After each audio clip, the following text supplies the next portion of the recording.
There once was a time before Magic the Gathering Arena. Back then, Magic had just been developed by Richard Garfield and players were still trying to find new ways and new combos with those cards. But unfortunately, most of that footage from that era has been lost to time by now. Today, we're gonna take a peek into the past of the game and show you what it was like to play Magic back then. Wizards of the Coast used to package the top 4 decks of every World Championship and sell gold-bordered versions of them. Not tournament legal, but you at home with your friends could know what it's like to play the game at the top tier. One of you at home was kind enough to send us their collection of these relics of the past. Unfortunately, we can't claim to know enough about these to teach you all about these decks. I mean, I was barely 2 when this came out. So we invited Hall of Fame member Frank Karsten to help us fully recreate what these games were like back in the past. Let's go back in time. Oh man, I can't wait to play with Kai's deck. I'm also really looking forward to playing with some of these awesome old black cards again. So with these 1999 World Championship decks, we'll be playing mono black control. I'll be playing mono black control. This deck did not win the event, but it did make top 8. It uses powerful hand disruption like duress. It uses powerful creature removal like Diabolic Edict, and more importantly, it uses some of the most powerful black cards of all time. There's Dark Ritual, there's Yawgmoth's Will, there's Vampiric Tutor, cards that are banned in like various formats, and I'm really excited to be playing with these powerful black cards once more. What's the best thing you can ramp into with Dark Ritual here? Dark Ritual into turn 1 Fraction Negator. Was like a fearsome play back then. And I guess you can even reuse the Dark Ritual later really well with the Yawgmoth's Will, because fast mana with Yawgmoth's Will, I haven't played back then, but I have played some Cube. That's indeed like a very powerful combination. And what is Yaman playing?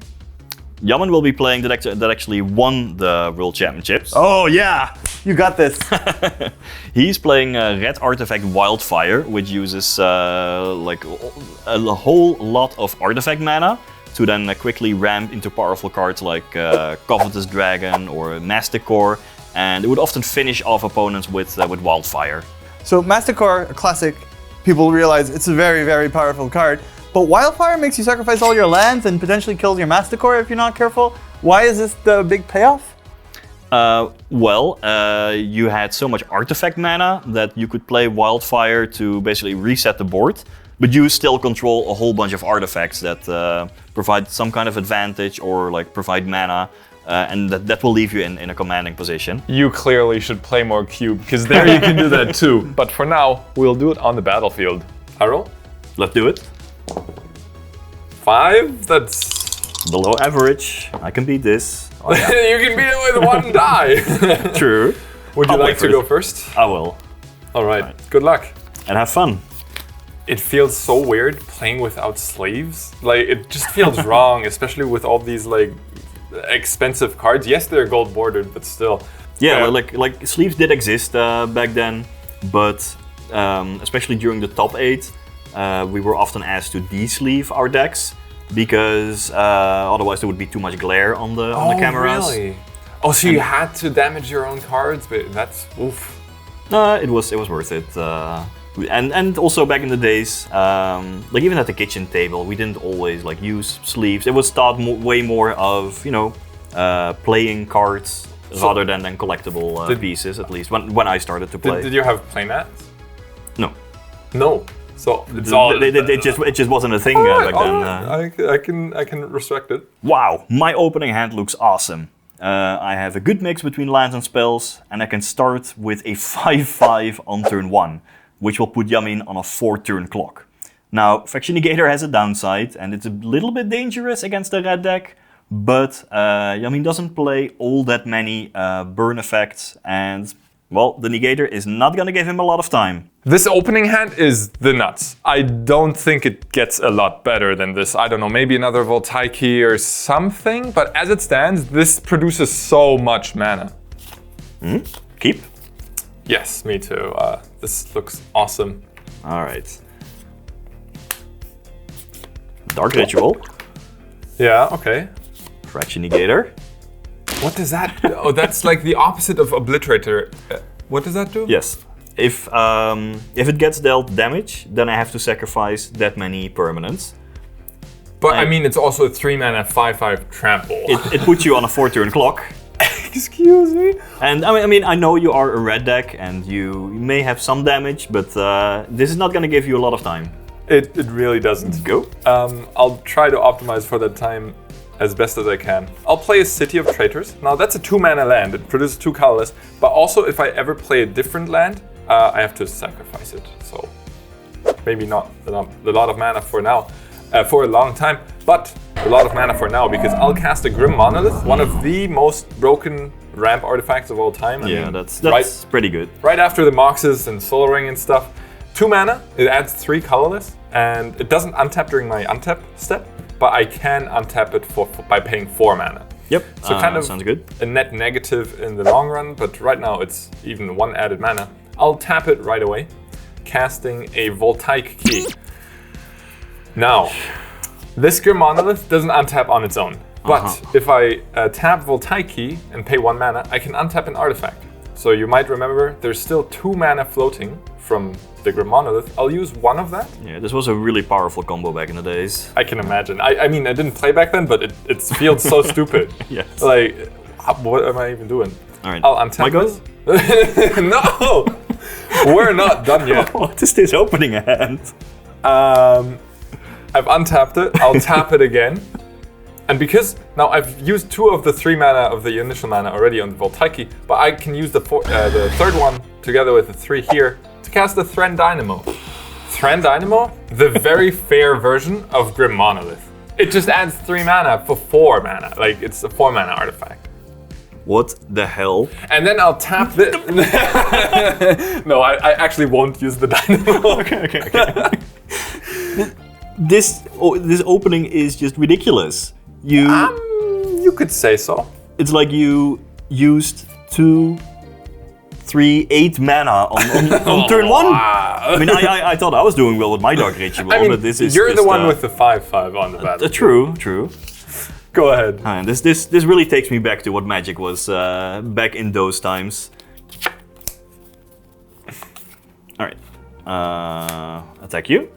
I'll take it 15. down to 15.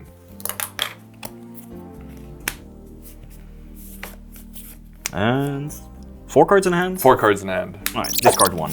Ravenous Rats, it's a 1/1, and when it comes to play... Discard a card? Yeah, alright. I'll discard this mountain. Go ahead. I will untap, though not the Grim Monolith. I'll take my draw. The Grim Monolith kind of did his job. Yeah, I think so too. I'll have 2 mana, and I'll play a mountain. Now, unfortunately, this means my City of Traitors goes bye-bye. Using 1 of that mana, I'll untap my Grim Monolith. And now I still have 1 floating, and this makes it 4. Yep. And then I'll add a 5th. And now, I just talked about a lot of mana, and 5 mana is a lot. Good luck dealing with the 6/5 dragon. Or, alternatively, you can attack. I'll block. Yeah, I guess so. Go ahead. Yikes. Ooh! Alright, that Diabolic Edict really saves me here.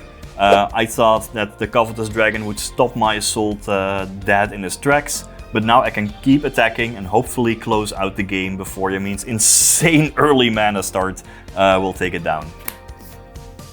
Sacrifice a creature. Yes, okay, yeah. I'll sacrifice my dragon, even though I still have artifact. This was a pretty powerful removal spell back in the days. It works well. I mean, it's super iconic, right? Attack for 6. I'd like to block, but I can't. Alright. Down to 9. Go ahead. Even though I can't answer with a dragon, I will answer... Ooh. I'll play a mountain, and I will 2, 5... I'll untap this. I have 4 floating, untap this. And then I have a total of 7. Yes. And I'll use 6 of those to cast a Wildfire. No! So Wildfire, first we each sacrifice 4 lands. I only have 2, so I'll sack those 2. I reckon your 3 are a bit more painful. And then also, it deals 4 damage to each creature. 4 damage? That's not enough to kill a negator. Until it triggers. Isn't that great? I love it. No. Anyways, I still have 1 mana floating, and I will tap this for 3. So I have 4, and I'll cast a Temporal Aperture. Now, this one is a 2 mana artifact, and for 5 mana I can activate it to shuffle my library and reveal the top card, and then I can cast it for free. Now, I think something happens here, because I had 4 mana, now I still have 2 mana, and I just pass the turn. Right. There's actually mana burn was one of the rules back then. Back in the days, and I think this actually stuck as a rule until 2009 or so, there was mana burn. So for every unspent mana that you would have remaining at the end of every phase, you would lose 1 life.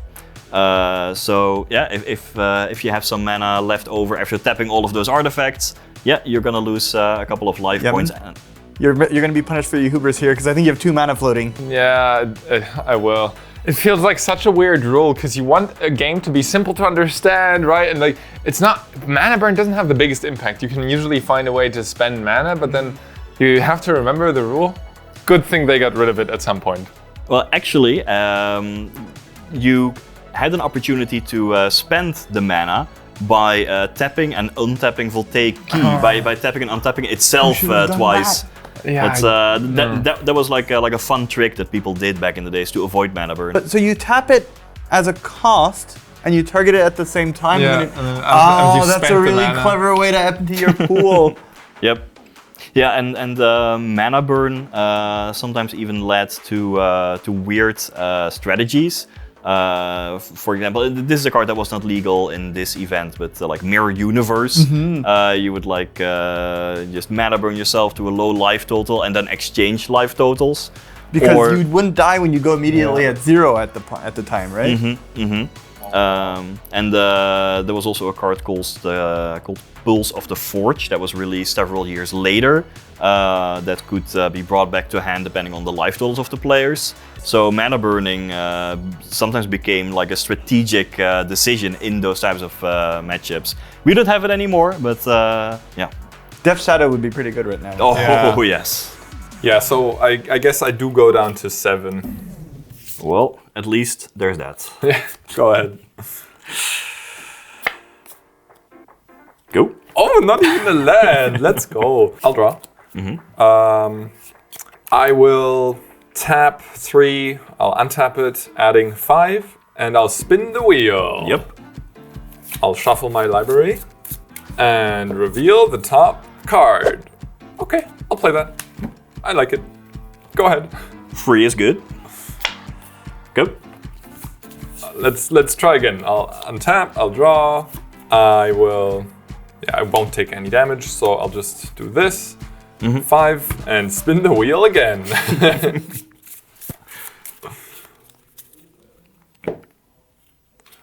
I'll reveal a Masticore. Oh, that's great. Man, this card seems pretty good. Yeah, Masticore was like really the powerhouse of powerhouses back in the days. You would just use it to mow down opposing creatures because there were so many like low toughness creatures, even ones with 1 toughness, that Masticore would just act as a complete machine gun. I mean, even against the Phyrexian Negator, I'd take it. 2 mana, your opponent sacrifices a permanent? Yeah, indeed, that is pretty good. Or even like blocking a Negator with a Masticore and then regenerating. Like, yeah.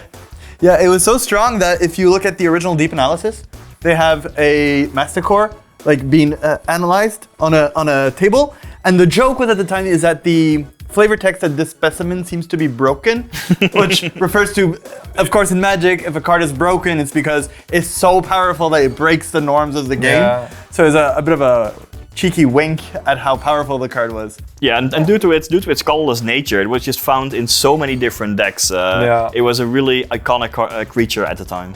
I'll cast the Masticore, and Masticore, great creature. I heard a powerhouse back in the day. Yeah, it was considered broken. It's a 4 mana 4/4. At the beginning of my upkeep, I have to discard a card from my hand. If I don't, I sacrifice Masticore. For 2 mana, I can deal 1 damage to a creature or regenerate the Masticore. Aha! Okay, we found a land. Coming back, but go. So I'll go into my turn. Yep. There's a trigger. I have to discard this City of Traitors, because otherwise my Masticore won't be around. Yep, worth it. But I guess these do untap. I'll draw. Okay. And I don't see a reason not to spin the wheel again. Let's see what I can get. Oh, another dragon. Man, this is awesome. I like it. I keep getting dragons, Masticores. It's all just for free.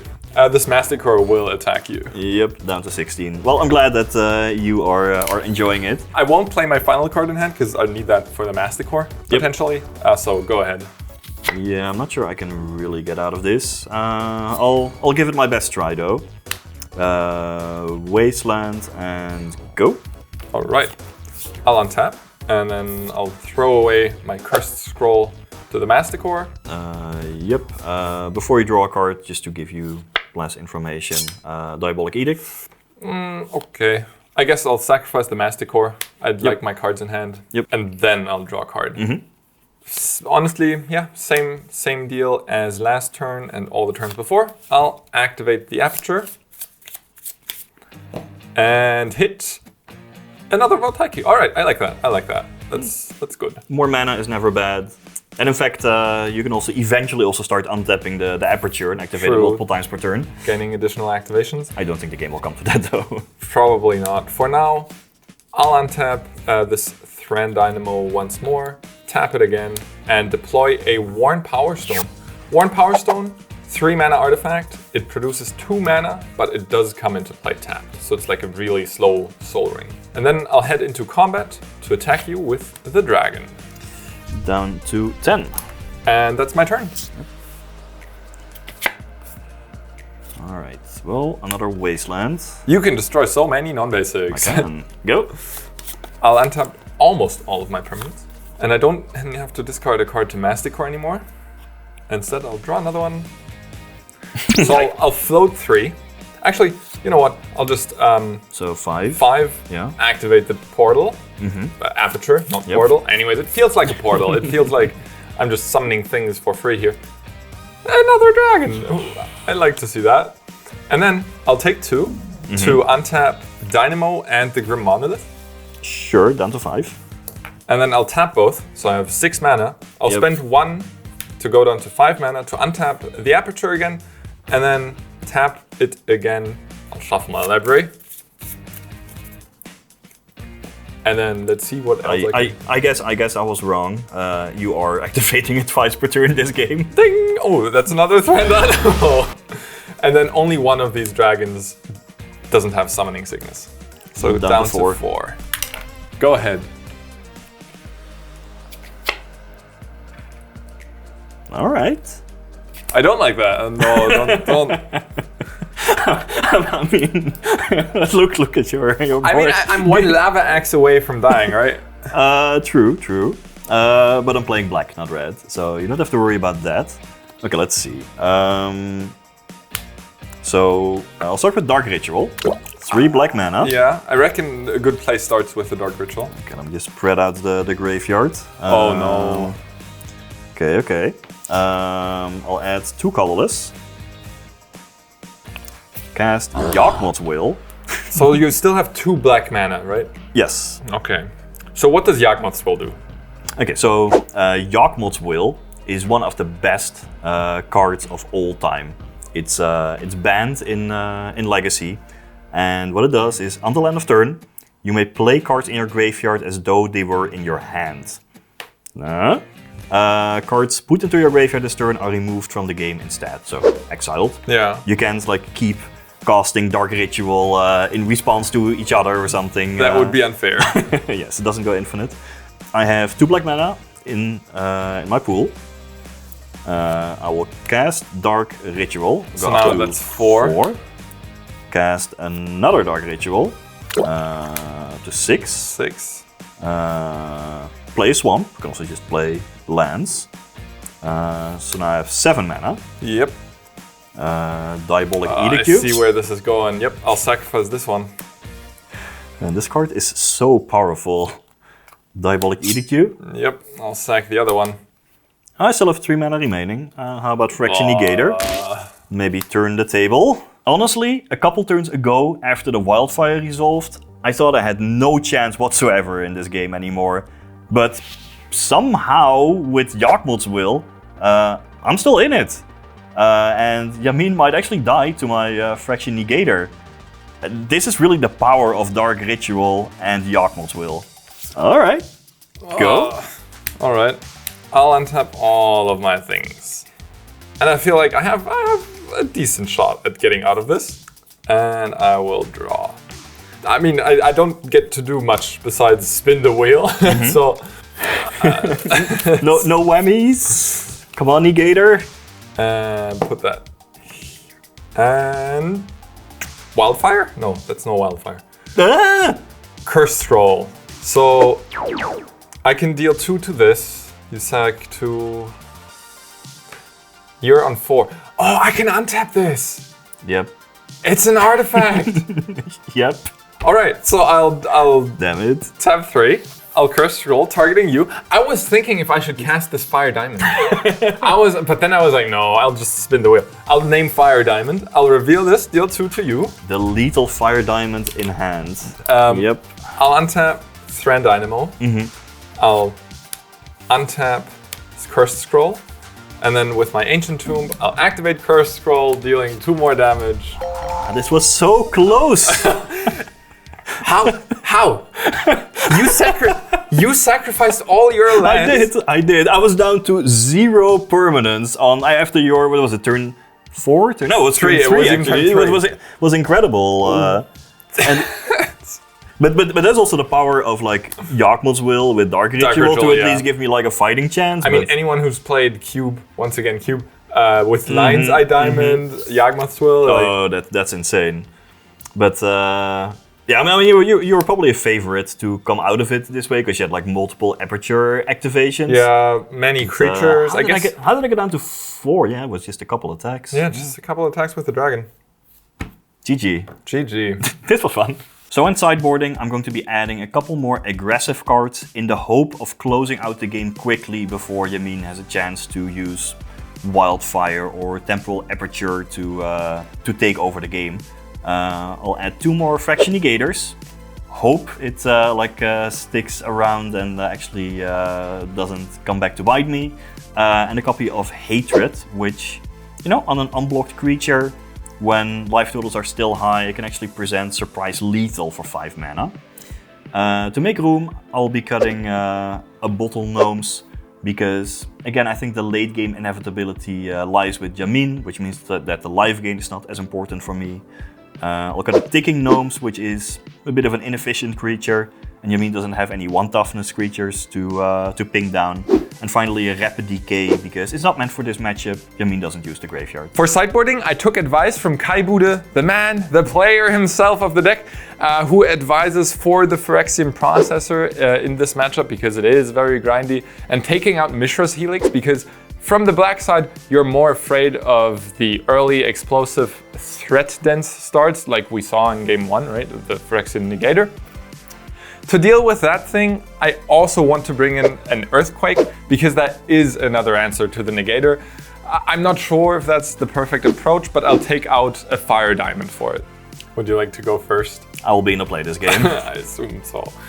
Please no turn 1 Negator again. So I have my back against the wall now, having lost the first game, but I still feel confident. I'm playing the deck from Jakub Slammer, who was the 1997 World Champion, and he was back then in the top 8, trying to become the first person to win 2 Magic World Championships. Double World Champion. Wow. What's the second close. World? Like, where do you go? First World? But to be fair, if you just look at the players, your deck was played by Kai Bude in actually his first top 8 ever. This happened in 1999. But his victory back then, it heralded the first of many. Kai managed to win as many as 7 Pro Tours, which is a feat that no one has even come close to managing. Those are some big German footsteps. Yes, it's Germany's very own Kai Bude. Yep. Well, at least you are from Germany, so I you can you have represent that as a that part plus. of Kai. And you Yeah. have big shoes. It's No, I perfect. do. But yeah, like Kai's streak of wins was actually so preposterous that it caused in 2002 Eric Taylor to just eat his own hat. Wait, Just like that, like he was like, all right, Kai, that's it. You are too good. like figuratively? No, literally. Like at some point, like I think Kai Bude had won another PT, and Eric Taylor, just a competitive Magic player at the time, he was like, if Kai wins another Pro Tour, or no, wins specifically the next Pro Tour, I'm gonna eat my hat. And well, sure enough, a while later, he was reaching for the catch-up. I'll keep. Yes, me too. All right, there's no turn 1 negator, but there is a turn 1 duress. Okay. So you can't take any of these, but you have the choice. Okay, I'm a bit scared of the Wildfire, but yeah, like this combo in the previous game, it gave you so much mana. I'll take the Grim Monolith. Just leave it be. No. Gotta slow you down. All right, Go. I'll go into my turn. Oof, the rest is really painful here because taking away Grim Monolith also disables the Voltaic key, and then it also disables any of the stuff I want to do. I need a bunch of mana to, be able to play the game. Sure. I'll draw. I guess this way I won't deal damage to myself. That's what you get for taking the monolith. No damage. I'll just cast the Voltaic key as it is. You got it. Go ahead.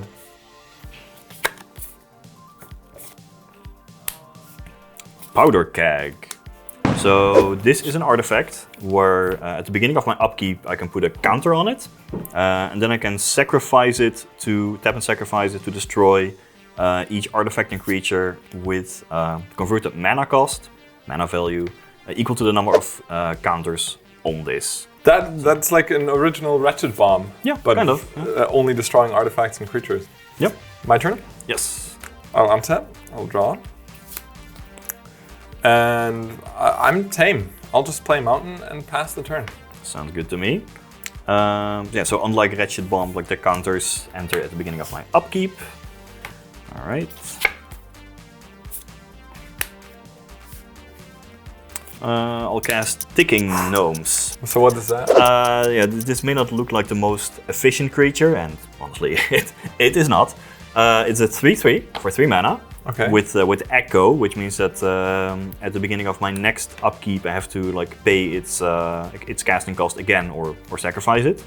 And it also sacrifices itself at any time to deal 1 damage to target creature or player. So kind of an oversized Mock Fanatic. For 6 mana. Yeah, it is not. That's a long way to go from Phyrexian Negator. Yes, it is not the most efficient creature. I agree, but we are playing like in 1999 when the stack was just introduced. So we're playing with the rules from 1999. Which is when the stack was introduced. Oh, Finally. Yes, yeah, this no was more with batch. This was with 6th edition, which was like a major overhaul of the rules. Like we know the stack today, but back then combat damage also went on the stack. So it meant that damage from attackers or blockers was kind of locked in.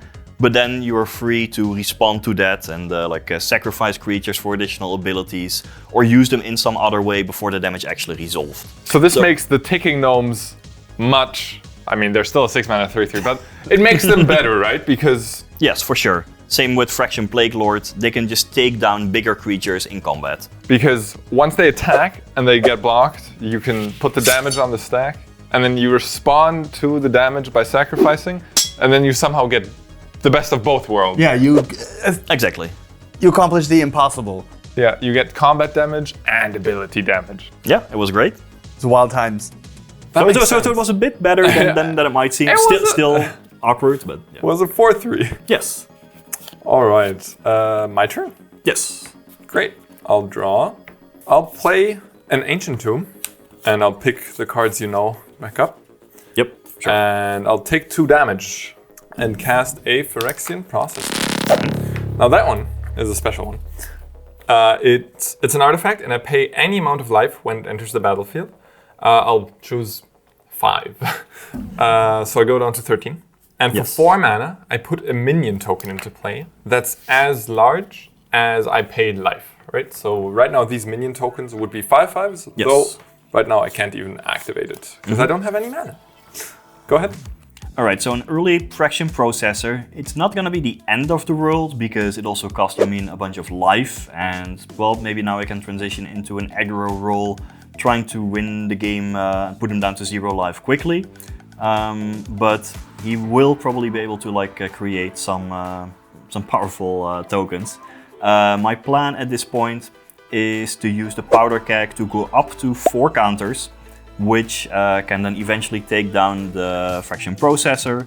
In the meantime, I'll get in for some damage. Maybe I can use some of my creatures or removal spells to take out some tokens, and then perhaps Corpse Dance can win me the game in the late game. That's what I'm thinking right now. Untap. Well, I'll certainly pay the Echo on taking gnomes. Put a counter on the powder keg. Alright. And draw. I'll add a spawning pool, kind of an early creature land. It comes to play tapped, taps for a black, and for 2 mana I can turn it into a 1/1 creature that regenerates. Also an ability that we don't really see much anymore. But basically for 1 black it would take off the damage. And just not be destroyed. Not be destroyed and remove from combat. But let's get in here and try to win before this processor takes over. Go ahead. I will untap. I will draw. I will play another mountain. And I'll just pass the turn, ominously. What might you be up to? All right, I'm just ramping up to 3 with the powder keg. Yeah, so with damage on the stack, ticking gnomes can deal with a 4/4, but it does not tussle with a 5/5. Nope. I am going to attack. Wow, really? Well, I mean, nope. I'll create a token. Sure. I'll pay 2 life, so I go down to 8. All right, and get myself a token. I brought a special one for you. A signed Kaibude token. It seemed appropriate. An original Kaibude token. Yep. I will denominate its power and toughness as 5/5. And then I'd like to go to blocks. Yeah, you may block. All right, I'll block there. All right. So now damage is on the stack. Yes, we're gonna lock in the damage, and in response, I will ping it for 1. Okay. Then damage happens. Yep. So it's now a 5/5 with 4 damage marked on it. Yep. And then I am going to play with buyback. So it will go to my hand after the effect Corpse Dance. So this says put the top creature card from your graveyard into play. That's gonna be ticking gnomes. Wait, before you do that, so the top creature card? So Corpse Dance is an older Magic card that cares about graveyard order. From Urza Saga onwards, no cards were printed anymore that cared about graveyard order. And if you play, I don't know, Modern or Pioneer or Standard today, you can just rearrange your graveyard at will in any way you like, no problem.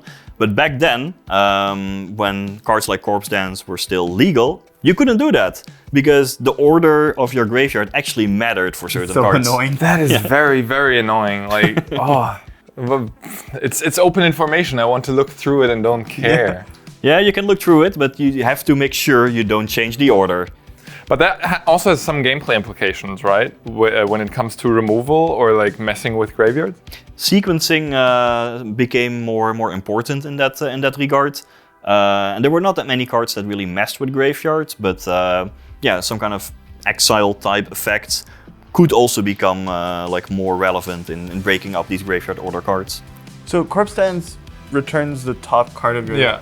So what happens if you Corpse Dance and then in response someone removes one of your creatures, making it go to the graveyard? Well, then you return that one, right?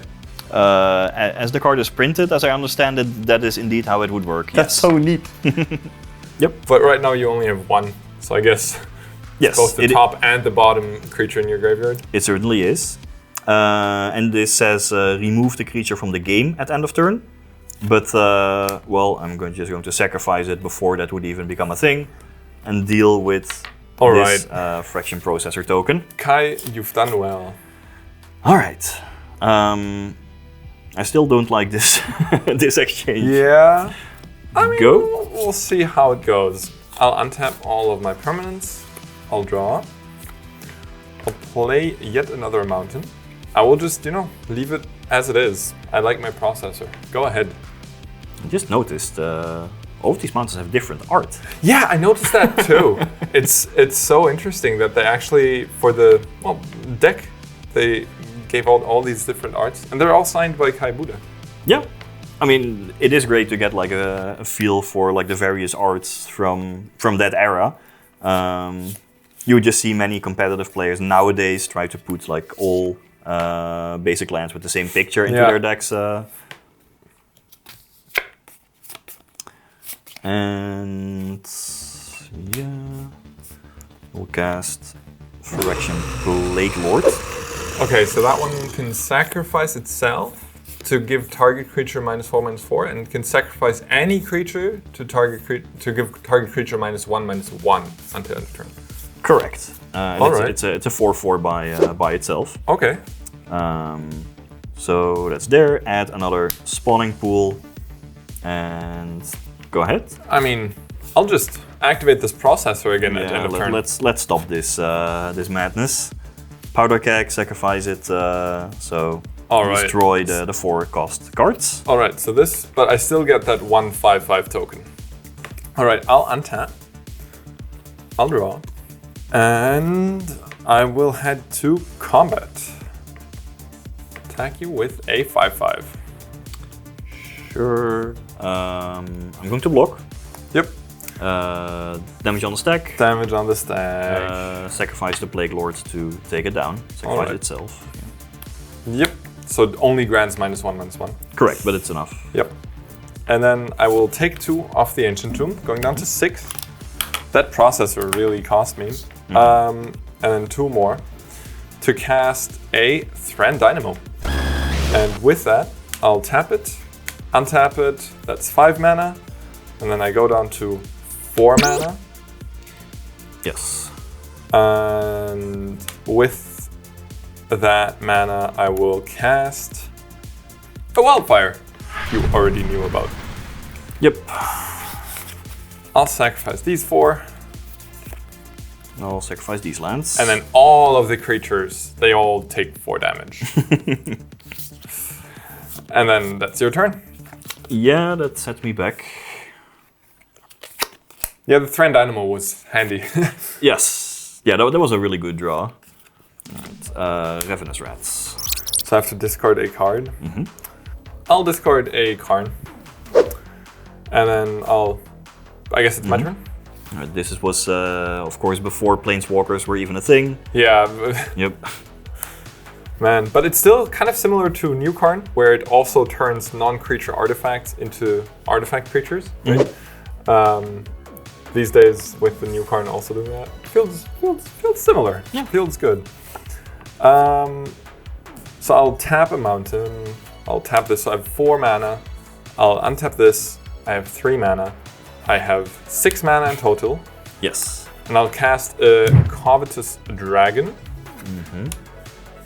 And now I still have 1 mana floating, but we remember mana burn. I don't want to have mana burn, so I will untap my Thran Dynamo not to suffer from mana burn. Smart. And I'll pass the turn.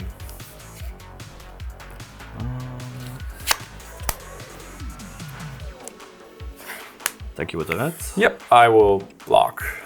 Yep. Yeah, I pretty much gotta do this. Okay, so Corpse Dance. Yep. I gotta cast this before this indeed becomes the top creature card. Yep. So this puts the Fraction Blade Lord back into play. It has haste.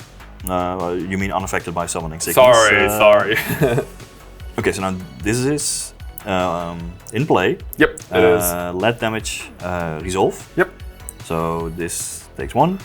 And now I kill it with the first ability, tap sack of the Fraction Plague Lord, -4/-4. I assumed so much. So now if I draw another Corpse Dance, then Fraction Plague Lord is the top card. But at least that one Corpse Dance is finally gone, Jesus. Go. I will untap my stuff and... Oh wow, okay, well, I had different plans, but I will simply do the exact same thing I did last turn, where tapping a bunch of mana, casting a dragon. Again? Yes, because dragons are fun. And then, run it back, go ahead. Okay, well, I'm also getting out of stuff. Go. All right, I'll untap. Let's see.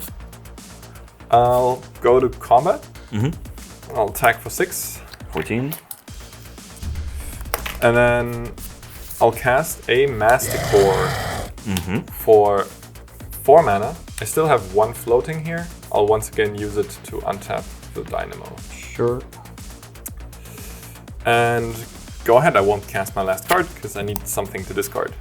How about Ravenous Rat? No! Oh, that's cruel. Yeah, I'll discard a Cursed Scroll. That would have been so good in play.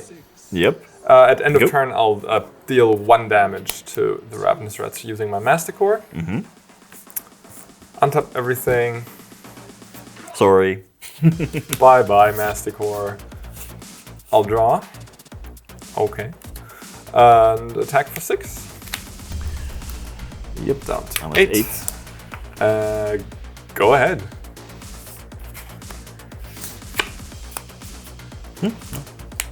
No, come on! No, this is such a good card. Go ahead. I'll untap. Yeah, it would have been immediate game over if you had been able to cast it. Yeah. Alright, I've learned my lesson. I'll play my card. Yes. I'll play on attack with the dragon. Down to 2.